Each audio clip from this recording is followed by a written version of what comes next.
Hi boys and girls, we're going to read another book about bucket filling. It's called How Full Is Your Bucket? It was written by Tom Rath and Mary Reckmeyer and illustrated by Maureen Manning. Here we go. Felix was putting one of the last blocks on his tower when his little sister came in.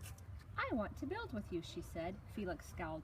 "Go away, you're too little." "I'm big. Stay back, you'll knock it over." "I can be very careful. Go play with your baby toys, Anna."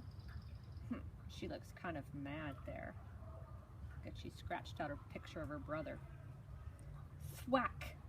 She just knocked over his tower with her doll. Uh-oh.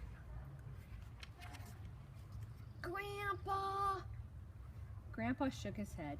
"Felix, you just dipped from your sister's bucket. Like everyone else, Anna has an invisible bucket. When it's empty, she feels bad, but when it's full, she feels great. Didn't you ever notice your own bucket?" Invisible bucket? Sometimes Felix couldn't quite tell when his grandfather was joking. But the next morning when Felix woke up, there it was, a small gray bucket floating above his head. When Felix came down to have breakfast, his mom was in a hurry. "I've got a meeting this morning and it's almost time to go. Anna, sit still."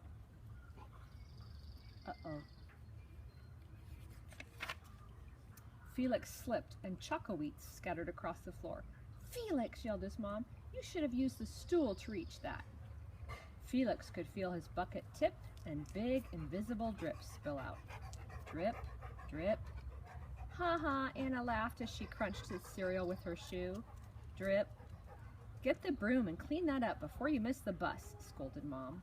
With the school bus honking, Felix quickly swept up the choco-wheats and grabbed the last blueberry muffin. But before he could even take one bite, Buster jumped up and grabbed the muffin from his hand. Drip. "Hey, look, at Felix's new backpack. My baby brother has one just like it." Drip. Psst, psst, psst. There's whispering about Felix. Drip. "Watch out, shrimp." That guy pushed him, so another drop is coming out of his bucket. It was still morning, and Felix's bucket felt almost empty. As he watched his classmates walk into the room, he secretly hoped they would trip and fall. That's what it feels like when you have an empty bucket. He looks really grumpy, doesn't he? Felix slumped into his seat and waited for something else bad to happen. Mrs. Bumblenickel walked slowly up to his desk and handed him a paper. He could hardly bear to look. "Felix, you wrote a wonderful story. Would you please share it with the class?" Felix grinned and felt a big drop land right in his bucket. Drop. "The Gigantosaurus Who Wanted a Pet, by me, Felix." The class grew quiet. They laughed at the right places and oohed at the scary parts.